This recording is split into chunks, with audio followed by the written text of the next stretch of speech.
Hi, thank you so much for joining me today for the third plenary on within the conference Advancing Early Psychosis Care in the United States, Addressing Inequities, Race, Culture, and COVID. I'm really honored and delighted that you decided to invest some time in joining me for my talk, Cultural and Contextual Considerations in the Early Identification of Risk for Psychosis. There are some continuing education credits offered during for this talk.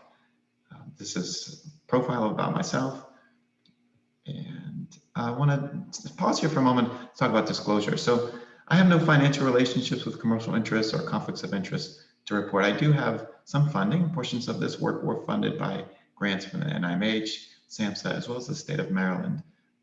But I do want to mention my own identity and how this is, I think, an important disclosure for this talk in particular. This talk is going to cover an array of topics related to discrimination, oppression, and societally influenced racial and ethnic identities. I want to acknowledge my own identity as a white, upper middle class, able-bodied, highly educated, cisgendered man who's gone through life with tremendous privilege. As much as I strive to be an advocate, there's sizable limits to my understanding, and I continue to grow and learn from the literature, and specifically from my colleagues of color, broadly defined, academic, collaborators, as well as consumers. I think the last thing I want to mention around on this slide is that I want to acknowledge that I perceive race as well as ethnicity as social constructs. And therefore, when I describe scientifically established correlates of race, implied in this link is that social, not biological factors are driving the relation. Because, in other words, I believe it's society's influence or the experiences associated with marginalized identities, not something inherent to the individual that accounts for the associations I'll be describing.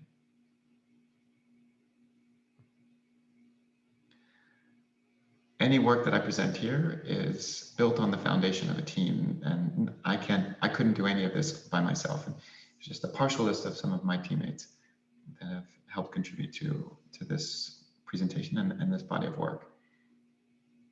Our learning objectives include identifying signs of psychosis risk symptoms through exposure to risk assessment tools, demonstrate awareness of psychosis risk screening and assessment strategies, and recognize how attention to cultural and contextual factors can inform our strategies. And then I have some action plans that I set forth for the field. So the actions that can be taken to change the status quo with respect to potential biases and health disparities endemic to the field. As an overview, this talk provides information we know about early identification of psychosis.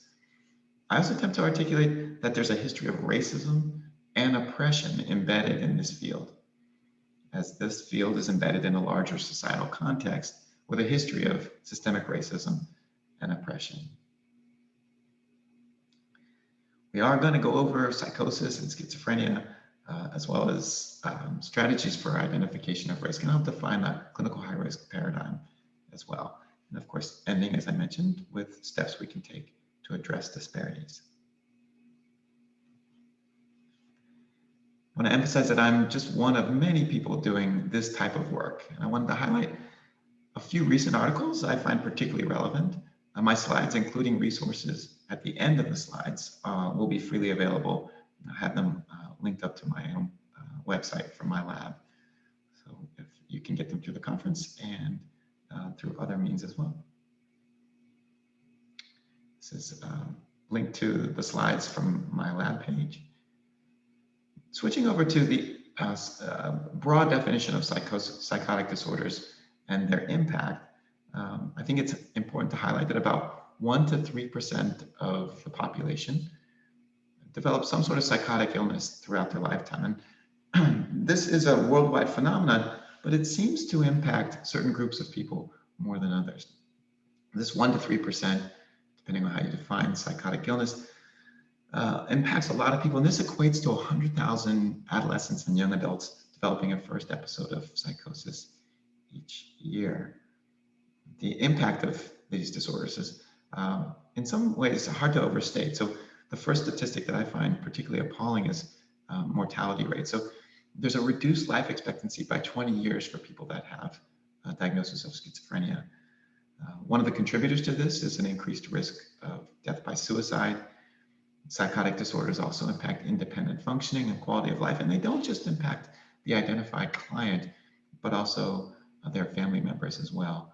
It's a costly disorder, estimated at about $155 billion per year in direct and indirect costs. I should mention, however, despite many of these considerable implications of psychotic disorders, that oftentimes folks who develop a psychotic disorder gain from their experiences, and these experiences can help them to find meaning and direction.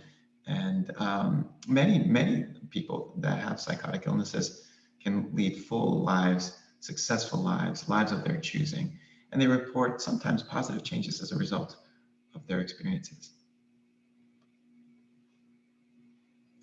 When thinking about identifying people at risk for psychosis or psychotic symptoms in particular, generally speaking, there's two types of symptoms we look for.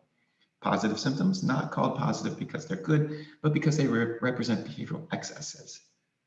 These include hallucinations and delusions, and these are sort of the hallmark symptoms of psychosis. Negative symptoms also are impactful for people. I'll define these in a moment, but first, positive symptoms, delusions, one of the two hallmark symptoms include beliefs that are held onto tenaciously despite evidence to the contrary. These could include things such as, I think people are talking about me, someone's following me, people are talking about me to plot against me, and aliens are sending me messages through the TV. I highlight these four particular examples because I think they represent this notion of psychotic symptoms on a continuum. And then you'll see that people talking about me is a common belief, sometimes something that actually happens, and is probably much more common than aliens sending me messages through the TV. But there is a thread that holds those, all four of those together. And I think emphasizing that thread or this continuity highlights the fact that people are all far more similar than they are different. If we can think about that similarity, we can create more empathy and a more inclusive and warm, less stigmatizing community. Hallucinations, the second hallmark symptom. These are perceptual or sensory abnormalities, oftentimes taking the form of hearing voices, which is reported for many folks as being the most distressing and oftentimes most common symptom. I alluded to negative symptoms as well, and these referred to as negative because they represent behavioral deficits or things that might be missing or absent in a person with a psychotic illness. Some negative symptoms include blunted affect or the lack of expression of emotion. And I should mention that it's the expression of emotion, and that sometimes, many times, people with psychotic illnesses have just as vivid and intense internal emotions as people without psychosis, but the expression can be blunted. Alogia, which is defined as a poverty of speech, asociality or social withdrawal, anhedonia, the lack or the inability to enjoy things that should be or might be fun for others, and avolition or lack of motivation or will. The concept of duration of untreated psychosis motivates a large portion of the work that folks in this area of early psychosis or risk for psychosis pursue. So if you think about this figure as with the arrow representing the passage of time, and then these sort of sections of progression towards psychotic illness, I think here, if this point in time is the onset of psychosis, and this point here is when treatment is initiated.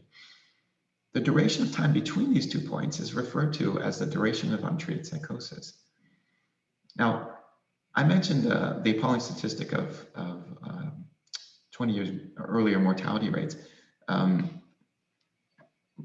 fact that DUP on average lasts 2 years for folks that have a psychotic illness is another appalling statistic. So individuals on average in the United States will have a mental health concern related to psychosis for 2 years prior to getting effective care.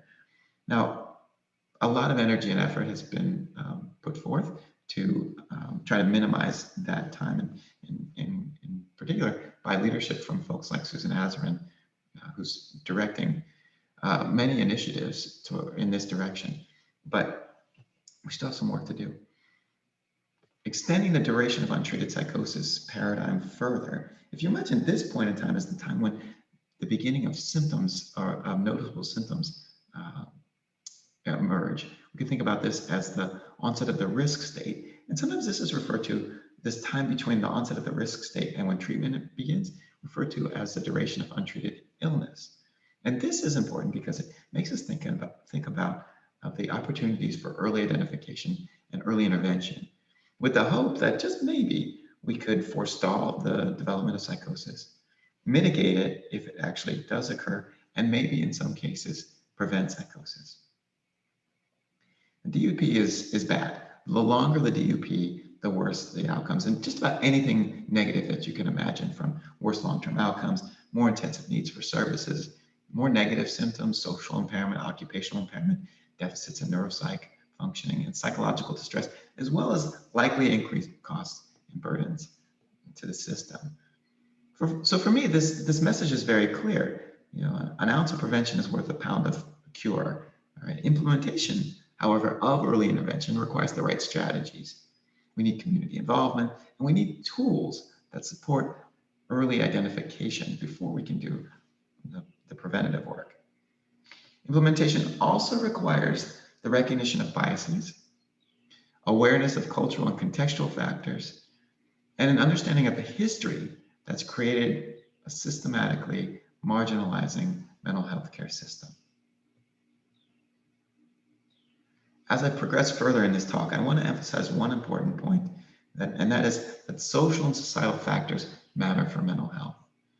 This may seem as common sense for many, but for others, I think there is this question about, what is the origin of mental health concerns, and is it really, how much does the environment play a role in this? And I think the notion that biology is the single or most prominent driver of mental health concerns, including psychosis, really misses the point in terms of how we might be able to help people. So social and societal factors, they matter for mental health and they matter for psychosis.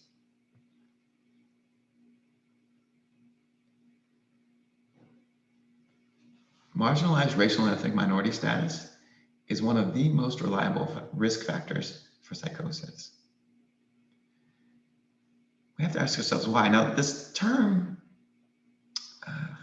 is a reflection of the lack of insight and understanding and empathy of the white community. And that this term here,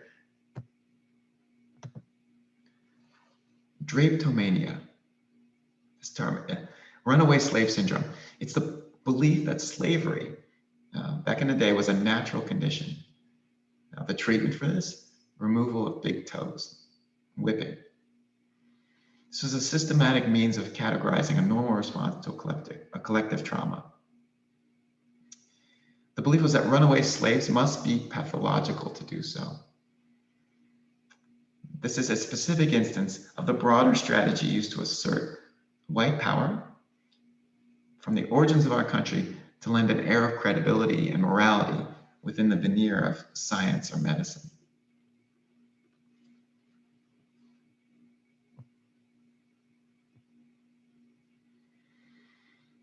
As history progressed, early to mid 20th century, just picking out a couple of time points here and there was the creation of separated and segregated mental health asylums. There were asylums for Black people. And in these asylums, people were way more likely to be overdiagnosed, to be labeled as aggressive, to be offered inappropriate treatments, to have poor nutrition, to get less medical care, to be victims of sexual violence and exploitation. And of course, this is just the tip of the iceberg, one point in time that I grabbed. As we move forward into the civil rights movement, the term schizophrenic was co-opted and used to marginalize and minimize Black civil rights activists. What about today? Well, there's both over and misdiagnosis of psychosis. Literature suggests that Black people are oftentimes more likely to be diagnosed with schizophrenia than their white counterparts who are diagnosed with affective disorder alternatives. And this finding holds true even in vignette studies, where the only difference in the vignette is the race of the hypothetical client. At the same time, we know that contextual factors such as poverty, stress, and trauma, as well as discrimination, lead to increased risk for psychosis. So these factors have to be considered in diagnostic evaluations. Regardless of where the error lies, the current state of affairs leads to a mismatch in treatment, stress associated with this mismatch, and a negative feedback loop on mental health functioning.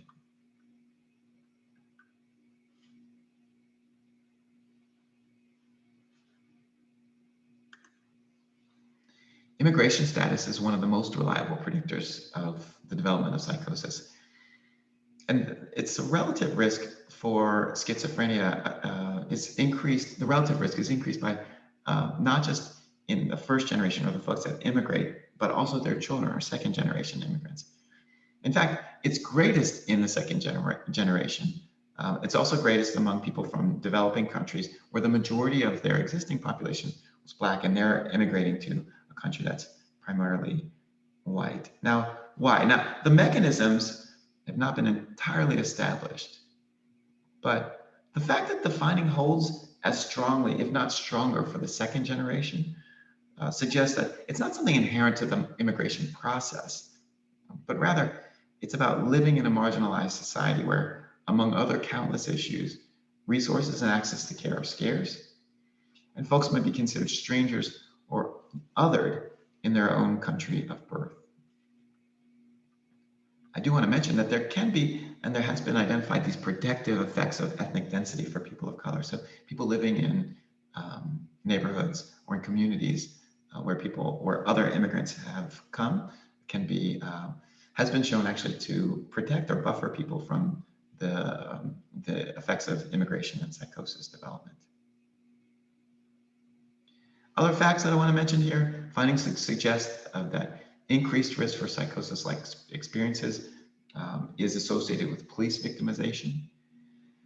And within the clinical high-risk phase of illness, at the time period preceding psychosis, which I'm going to define momentarily, research has suggested that trauma, bullying, and discrimination is elevated in folks at clinical high risk for psychosis relative to people not at risk for psychosis. And that discrimination in particular is associated with an increased risk for conversion to psychosis.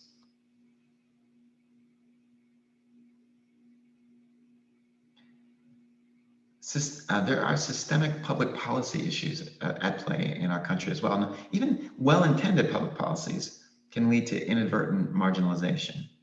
In this piece that we recently published, we note that the good intentions of restricting cannabis, for instance, in an effort to reduce psychosis, given the established link between cannabis and psychosis, can backfire. We reflect on how this policy is short-sighted in that criminalization will probably lead to further incarceration, particularly among Black youth.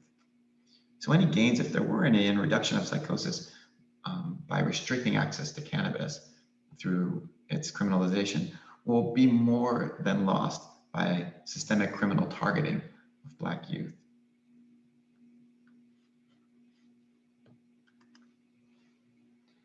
I've alluded to the clinical high-risk phase of illness, and I want to spend some more time defining that phase. I should mention that the clinical high-risk state is distressing and impairing in and of itself. It's commonly comorbid with other difficulties. It's associated with impaired social and occupational functioning, and it warrants treatment by definition in many aspects of its definition. There is one thing that I want to mention. Even though it's distressing and impairing in its own right, it is also associated with an increased risk for developing psychosis. And there are things that we might be able to do about this. I've alluded to this earlier already, but there is a belief, a growing belief, that if we work with folks while they're in this clinical high-risk phase of illness, prior to developing psychotic illness, crossing a threshold, there may be benefits to their well-being. These benefits could include forestalling the development of psychosis, mitigating the impact of psychosis once it develops, and potentially preventing psychosis for some. This figure here is a meta-analysis that we pulled together some years ago, where we found that folks that got a specific intervention related to clinical high risk that was designed to a CBT paradigm designed to reduce the impact of clinical high risk for psychosis symptoms. Those folks after 1 year were about half as likely to have developed psychosis relative to a control or comparison group. So some indication that potentially early intervention can help in all sorts of different ways. In order to have effective and more pronounced impact with early intervention, we need early identification, more accurate early identification to be specific. And how do we recognize high risk?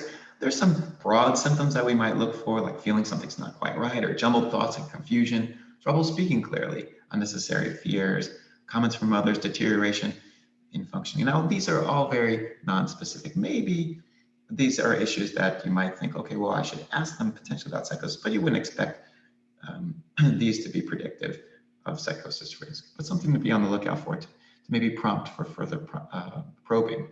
If you did take a further probe or probed further, one tool that the field offers is called the Structured Interview for Psychosis Risk Syndromes, or the SIPS. And I think many folks might be familiar with the SIPS now. It's the most commonly used assessment in clinical high risk, to diagnose people at clinical high risk for psychosis. And it identifies 3 risk syndromes, including the attenuated positive syndrome of CHR, and distinguishes between folks at low risk for psychosis, high risk for psychosis, and people that have already crossed the threshold for psychosis. It does this by emphasizing prediction of symptoms related to psychosis, in particular positive symptoms, including unusual thought content. In the SIPS, this is positive symptom 1, or P1. P2 is suspiciousness or persecutory ideas. P3 is grandiosity. P4 is perceptual abnormalities. P5, disorganized communication. Here's some examples from unusual thought content. Have you had the feeling that something odd is going on that you can't explain?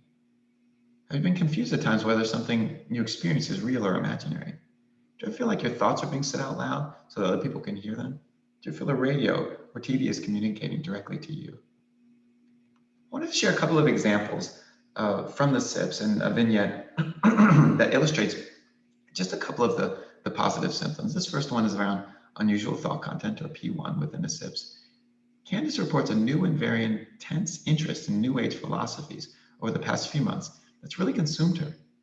Since opening her mind to this way of thinking, she's noticed increasingly more coincidences in signs. She frequently sees her lucky number 8, and takes this to be a sign that she's on the right path, moving in the right direction. Oftentimes, she'll change her schedule and follow where the number 8 seems to be taking her. She also reports that over the past 6 months, when she's meditating, she'll sometimes see a presence, which she thinks could be a spirit guide, although she wonders about this as the presence can feel dark. Although these things have been on her mind a lot, she's told you she's just not sure what's happening and wondered if it might be all in her head. So some thoughts here. The SIPS will direct us towards some things that are of relevance. The first thing the SIPS wants us to think about is the experience. What is going on for Candace here? It's an interest in New Age philosophies. She's noticing coincidences and signs. Her lucky number 8 seems to be relevant and taking her on a path, and she senses a presence. The next thing that the SIPS will guide us towards thinking about is whether or not the experience is intense, distressing, and or if it causes behavior change. Well, it says here it's very intense and it's consuming her, and she's changing her schedule to follow where the lucky number 8 seems to be taking her. Distress could be interpreted from the presence of the spirit guide, which she says can feel dark.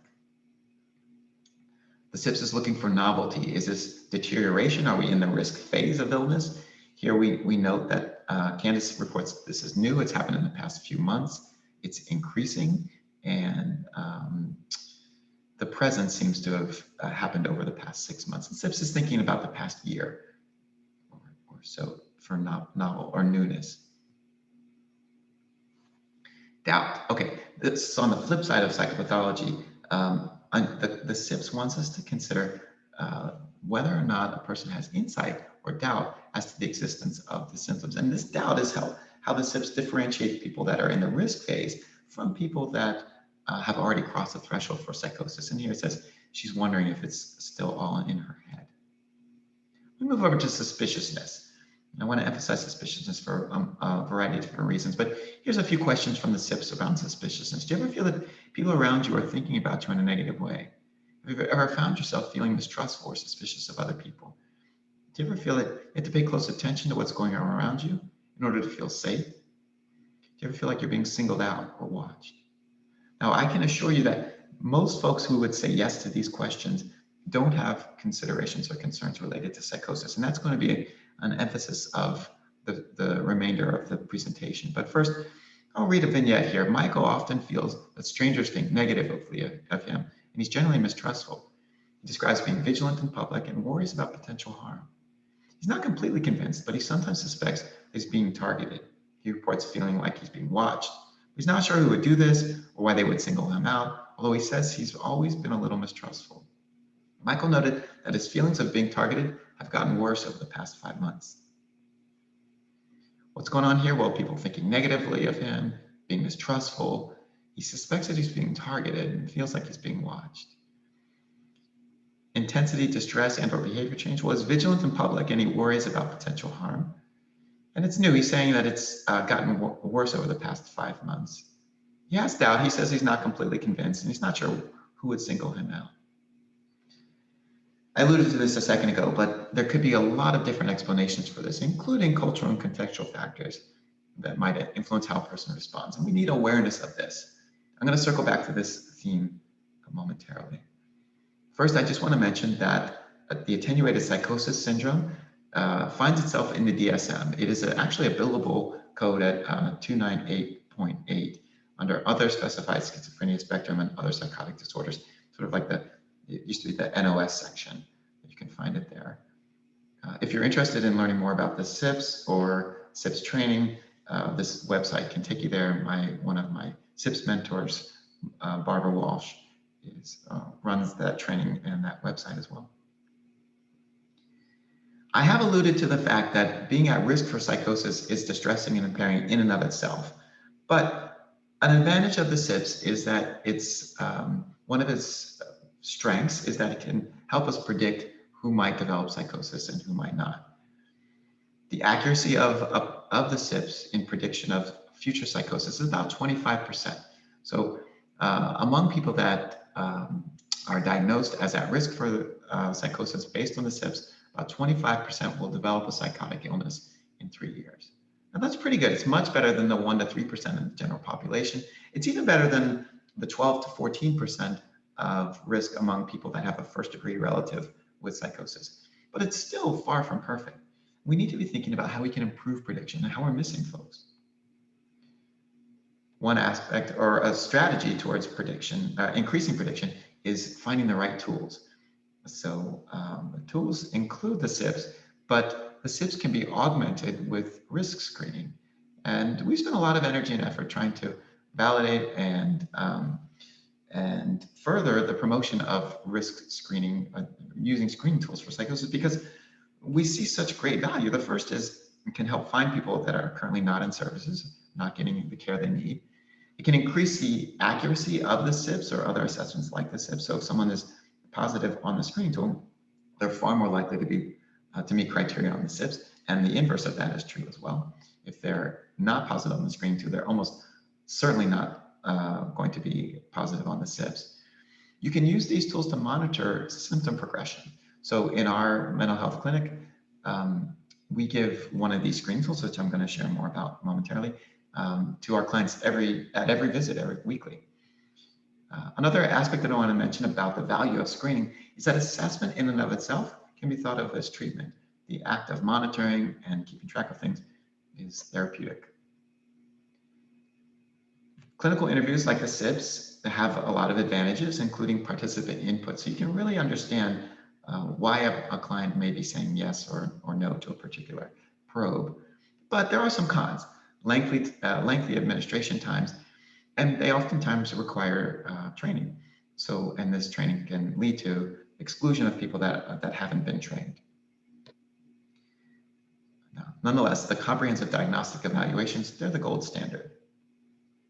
They can be complemented with self-report measures, which have the strengths of being brief and having solid criterion validity, some of which I will share with you as we move forward. But there's some negatives here too. Unable to take culture and context into account. And so we need more further validation, thinking about moderators, the general psychometrics, and their generalizability to various populations and groups. Despite some of the weaknesses, as a function of some of the strengths, these are great first-line assessment tools that can supplement and complement the SIPs. Now, this is the book that really goes into great depth around the SIPs, so I recommend it to folks. And I want to share a few studies that we've been conducting that look at the validity of screening tools for psychosis risk, including some of them, their agreement with the SIPs.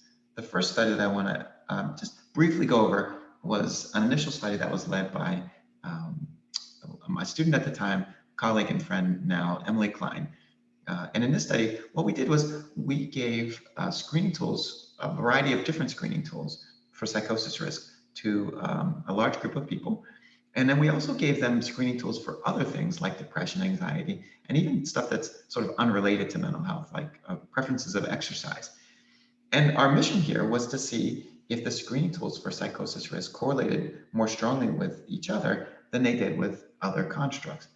And I'm blowing this up a little bit, but I'll just kind of highlight the findings here, which is that indeed our hypotheses were supported. So the 3 or 4 measures of psychosis risk, self-report screening tools correlated or lumped together more strongly with one another than they did, say, for instance,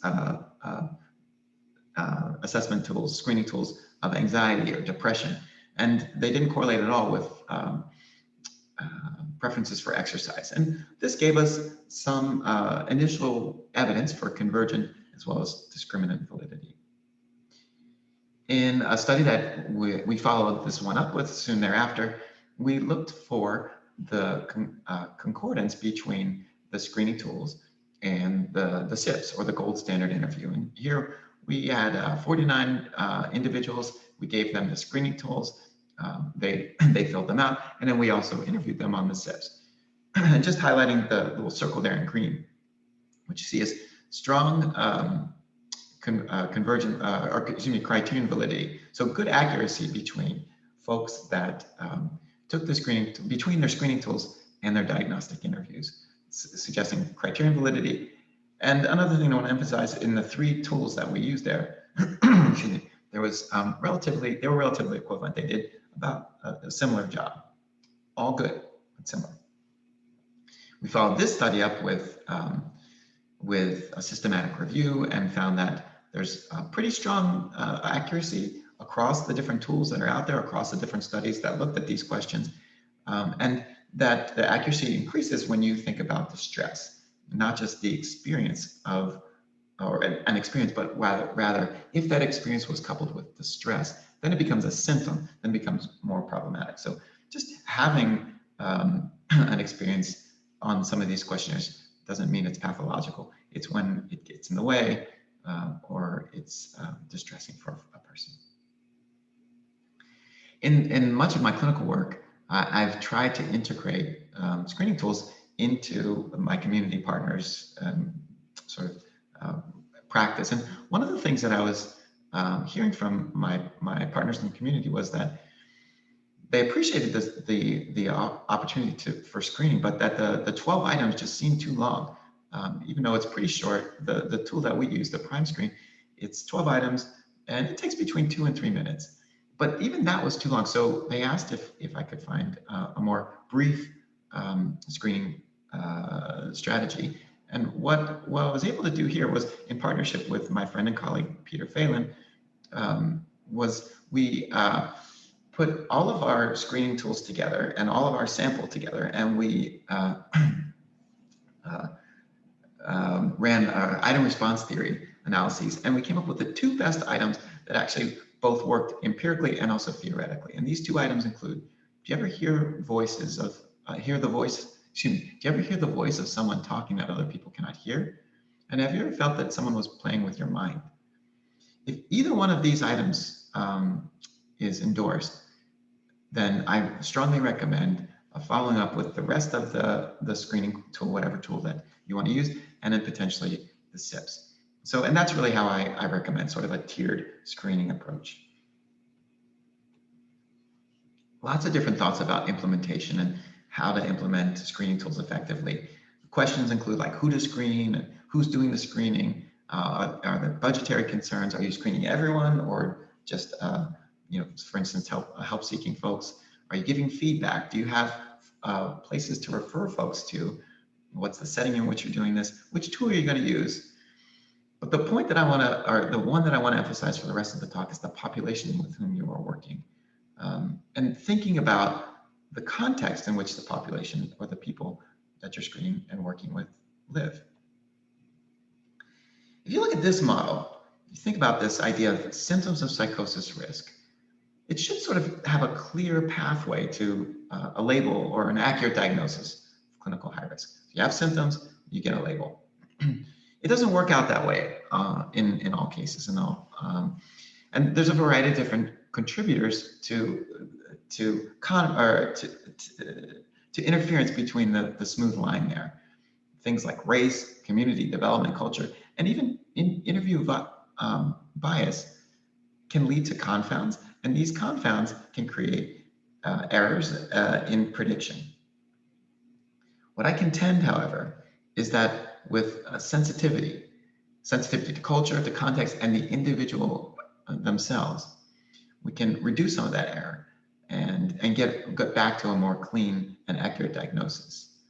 I'm going to share a series of studies, all in Baltimore, with similar overlapping samples in collaboration with my colleagues at the School of Medicine among help-seeking youth in a fairly diverse sample of folks between 12 to 25 years of age. And the first study is led by my former student and also current friend, Zach Millman. And his question was, are screening tools valid across cultures? In particular, the prime screen, which is the one that our clinic uses the most. Does the prime screen perform equally for Black and white participants? And cutting to the chase in this study, I'm highlighting this one box here, and that this is to say that the prime screen is a significant predictor of risk overall in the overall model. So as I mentioned before, high scores on the prime screen, they correlate pretty well with SIPS diagnoses. But if you split that by race, what you'll see here is that the prime screen is significant for our white participants, but not statistically significant of a predictor for our participants who are Black. What might this mean? Well, the prime screen does not adequately assess Black youth, at least in our sample, potentially lacking the context that's required. And making us think that screening alone, it has the potential to over-pathologize as the screening was having more false positives. I should mention that Black youth should not be considered monolithically. There was a lot of variability. Many of the youth in our study who were Black, the prime screen worked just fine for them. And for many of our participants who were white, the prime screen didn't work for them. Moving on to the second study I want to mention. This is about neighborhood and not so much about the screening per se, but the SIPs itself. And what we did here, Camille Wilson, a former student, current friend, was the question that Camille was curious about was, does neighborhood crime impact responses to the SIPs? So if you think back to those questions on the SIPs, have you found yourself feeling mistrustful or suspicious? Do you ever feel that you have to pay close attention to what's going on around you? Do you ever feel like you're being singled out or watched? We thought those questions, of course, they may be related to psychosis, but it's a good chance they're related to other factors, contextual factors as well. And what we found here, after creating a crime index with our partners at the Baltimore Neighborhood Indicators Alliance, a neighborhood crime index tracking the amount of crime in the particular participant's neighborhood, we found a strong correlation between that crime index and and suspiciousness on the SIBS. And this was independent from the other attenuated psychosis symptoms. In other words, when we predicted suspiciousness, controlling for the other SIBS symptoms, neighborhood crime still maintained its significance in the model. The discussion for this one, well, neighborhood has an effect beyond just psychosis. This makes us think about the importance of context in individual symptom reports. And it also brings to mind ideas of healthy contextual mistrust versus psychopathology. You know, some folks may have heard this as healthy cultural mistrust, but I think this is about context, not culture. It's no one's culture to be mistrustful, but rather when a culture is marginalized or discriminated against, then they become mistrustful as a response or reaction to the dominant culture. And is this psychopathology? I think that's a question we need to ask. I also want to mention for this study, we were unable to parse out whether or not living in a high crime neighborhood is also a contributor to psychosis, not just saying yes to these questions for other things. So we believe that, in fact, it's probably both things, that the crime associated with these neighborhoods can lead to stress that would increase a person's likelihood of developing psychosis. The third study, it's about psychometrics and how these screening tools are sort of constructed. This one is led by Pamela Rukatar, who is a graduate student who is also a clinical intern in our SAMHSA-funded CHR clinic. And Pamela's question here was the factor structure of screening, you know, is the prime screen, what is the factor structure of the prime screen? And maybe it matters. And she also wanted to dive deeper into the items. So first factors and then the items. And maybe these items have different meanings, in particular for participants who are Black and participants who are white. It could be that some items or factors are suggestive of typical functioning. So what Pamela found here were two factors predicting about 60% of the variance. And the first factor seemed to be sort of in keeping with what one might think about for psychosis risk or psychosis. You know, odd or unusual things going on I can't explain, my thoughts being said out loud, I feel like I'm going crazy. But the second factor had sort of a different flair to it, or flavor, predicting the future, superstitions, gifts or talents. The next step that Pamela did was she correlated both factor one, the one that sort of feels more clinical high risk, and factor two, the one about sort of superstitions, with important outcomes such as global functioning and social functioning. And what you find here is that factor one, the one about like kind of a risk for psychosis, global functioning correlated. So the higher you were on factor one, the lower your global functioning. The higher you were on factor one, the worse your social functioning.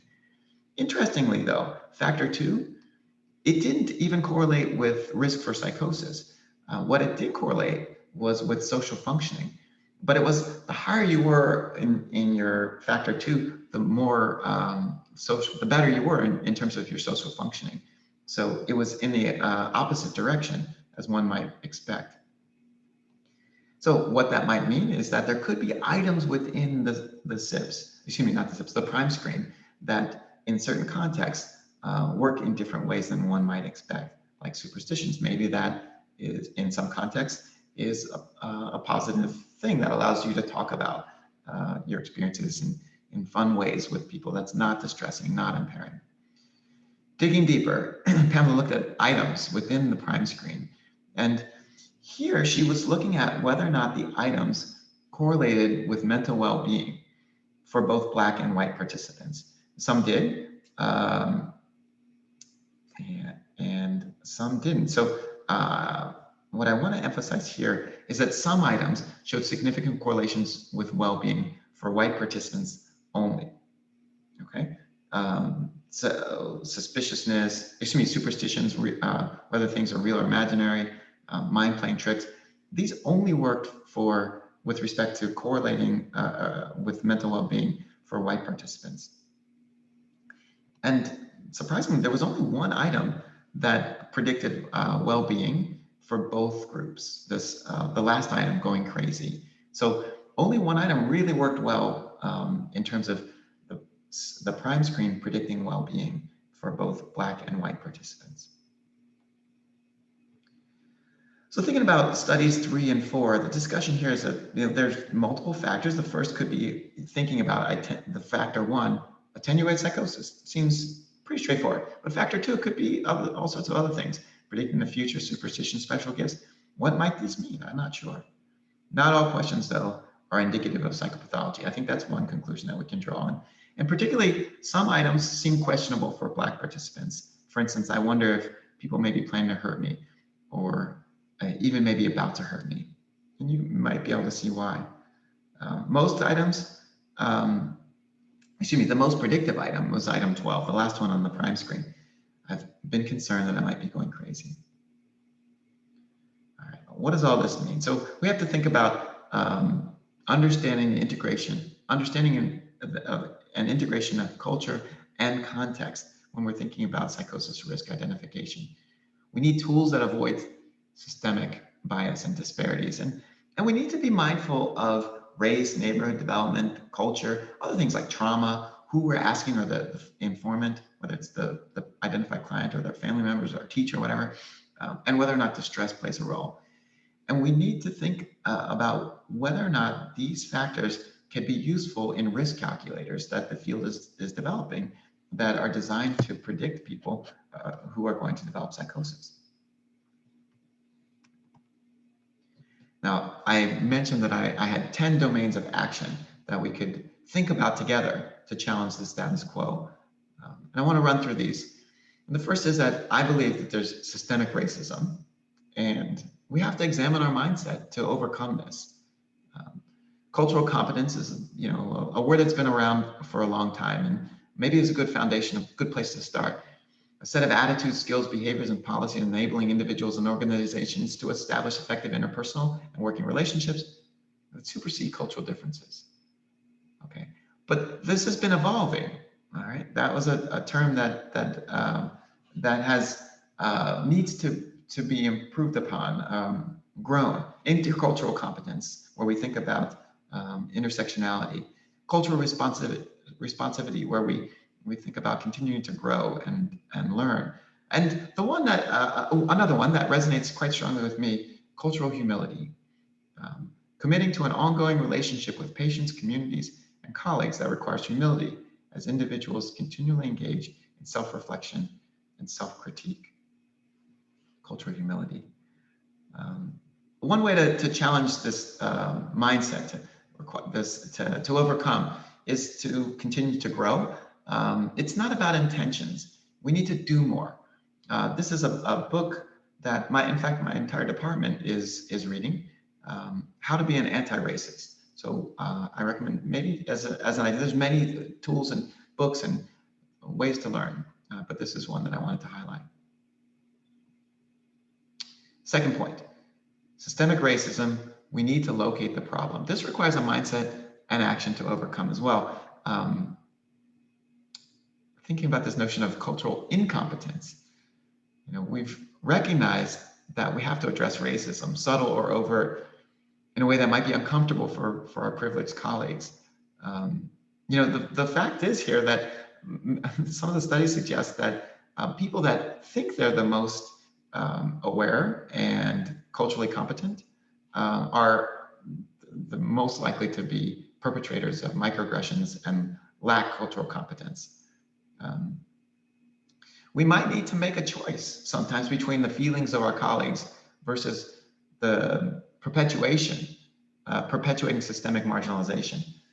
Sometimes we need to call people out, put them on the spot if they microaggress or if they're negligent in their own journey towards cultural responsiveness. Anyway, I think we should think about challenging existing professional cultures that condone silence, and sometimes this is uncomfortable. We have to confront that. Next point that I want to mention is about leadership, allowing systemic change in our training paradigms. So the field of early psychosis researchers is not very diverse at all. We should change that. We need more access. We need more networking. We need more opportunities for mentorship. We need to provide a systemic path for historically underrepresented folks in our field. More opportunities is related to good care in our field. Just a couple of examples of movement in this direction. One of the societies that I'm associated with, Society for Research in Psychopathology, has a diversity committee led by Vijay Mittal, and we're trying to open up access in ways that I think will expand our membership and the diversity of our membership. Other projects that I'm proud to be a part of include a partnership with the Maryland Psychiatric Research Center and my current institution at the University of Maryland, Baltimore County, where we're trying to create pipelines for traditionally underrepresented youth to get access to our field early in their training. Point 4, clinician bias. We all can grow and we all have biases. Ways that we can learn about our biases include, well, educating yourself, reading books, training, watching movies, watching YouTube, go beyond the headlines in current events. And I think that's an important one, and stay with the headlines or stay with the stories, even when they're no longer the headlines. Yes. Learn about microaggression and how to respond. That's a good link there by Dr. Sue. And understand that systems have formed our profession, and we need to challenge those systems sometimes. One of the things that is a result of the system that has formed our field is that trust has been broken for many marginalized communities or members within marginalized communities. And I suggest and encourage us all to try to rebuild that trust. Now, rebuilding trust isn't easy. It takes time.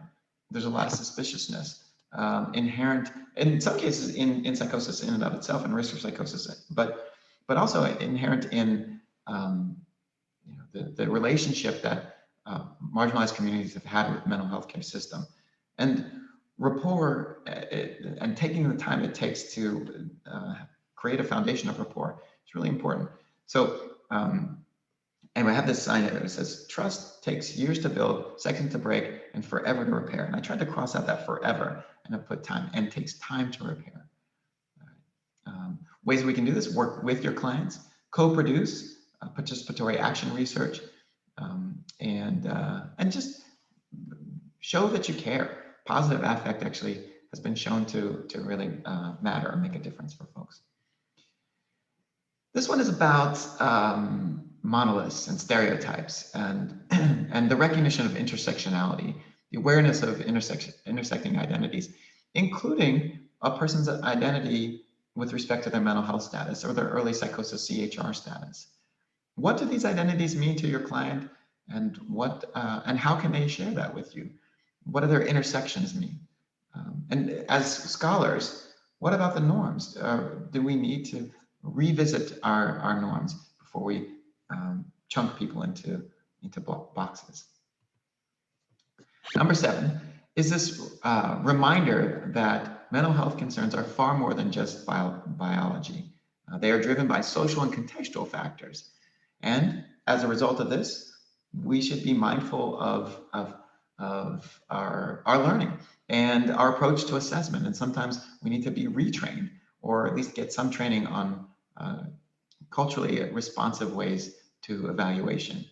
We should bear in mind that there's socially mediated stress that's a dynamic factor for risk. So for instance, trauma. So further training in trauma can be useful. Over 85% of people at clinical high risk for psychosis have experienced at least a trauma, and the more trauma they experience, the more likely they are to develop psychosis. And trauma is more associated with excuse me, marginalized communities. The implications of neighborhood, socioeconomic status, discrimination, things that I've mentioned throughout this presentation, they matter. They matter and statistically and clinically in the development of psychosis. Also, I want to think about item level considerations as well. We've attempted to integrate some of these thoughts in a training that we offer that I'm highlighting here because it is freely available for anyone.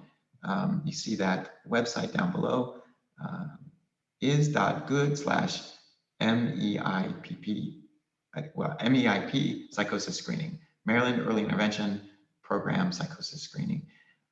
This is a 3-hour CEU, psychoeducation and training on early psychosis. We've already reached 1,400 social workers through a study. This is a study done with my good friend and colleague, Melissa Smith, my good friend and colleague, Bob Buchanan, and my good friend and colleague, Jordan DeVouder. And we're hopeful that other folks might benefit from that training as well, where there is incorporation of culture and context into the assessment of psychosis risk. Next one. Much of what we have done is broken. The foundations are crooked. Maybe we need to tear things down. Maybe we need to reimagine things. Maybe we need to build better. Most of the work, that's been done in this field has been on white people, or at least in relation to white people. So I suggest that we need more research on the creation of racially unbiased and culturally sensitive psychosis risk assessment tools. Self-report and practitioner administered both. And we need a sustained longitudinal approach. And I don't just mean that from like a research perspective, like a 6-month or a 1-year follow-up, but I mean a commitment towards working with underrepresented groups in our scholarship from now moving forward as critical members of our community that we need to work with. Next one, number 9, over-pathologizing. We need accurate identification, ensure a shared understanding of meaning, incorporation of cultural responsiveness, culturally responsive explanatory models of psychosis risk and mental health concerns driven by clients and families. Structured approaches to understanding. Now, for this one, I want to say, at the same time that we're looking for culturally responsive explanatory models, we can't let discomfort or lack of knowledge stop us from seeing and identifying need. We have to guard against the pendulum swinging too far with the conclusions that anyone with a different culture than me is free of mental health concerns. So for example, there can be situations where, for instance, a person draws on cultural content, but the level of their experience is still pathological relative to others in their culture. One tool that can help us walk that line is the DSM's cultural formulation interview. And if you're not familiar with this, it's freely available. Just Google cultural formulation interview, and I think you'll enjoy it. It's a systematic process for resolving normative or diagnostic uncertainty with regard to psychosis or other considerations. And it's been shown to re-diagnose people that were diagnosed with psychosis prior to the CFI. It's flexible and yet structured, so it makes it easier to probe for topics that might be uncomfortable for some folks. Last one. Treatment designs have been designed for and by white people, but they can be adapted or created from scratch. Adaptation of existing or creation of new intervention strategies that incorporate cultural values and are responsive to race, ethnicity, and identity. This is what we need going forward. Now, you can adapt things that already have shown promise in the larger groups, like CBT, by incorporating cultural beliefs and broadening the domains of intervention. So it's not strictly one-on-one therapy. All sorts of ways that we can adapt. There's also existing strategies that have already been created, and the best don't just sort of adapt, but they also incorporate some of the issues that need to be addressed, like historical and structural racism. All I know on this one is that I don't know everything. I think there's unknown unknowns that give me some hope that we can reimagine interventions in ways that I can't even imagine how great they could possibly be. But I know that we need to do this in partnership. So community input from a diverse stakeholder group is critical. All this stuff is critical in lots of different ways, and the federal government recognizes this. These are just a handful of announcements around funding and an investment in the early identification and early intervention of people at risk for psychosis. Briefly, just some thoughts about intervention for folks. Now, this is a paper we published some years back with my once former student and now colleague, Elizabeth Thompson, who's now at Brown. Here we're talking about our model for care for psychosis, psychosis risk. And this has been integrated into our SAMHSA-funded CHR clinic. These are just some clips from within our manual.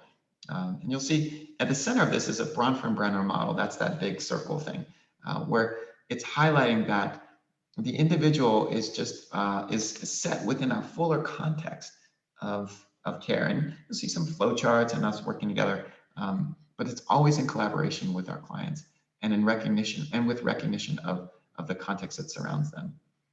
We have integrated some of our thoughts around this with some of our fellow CHRP SAMHSA funded clinic partners. This picture happens to be with my who I consider my sister clinic in Memphis and Nashville, and down below is a picture from my own clinic in Baltimore.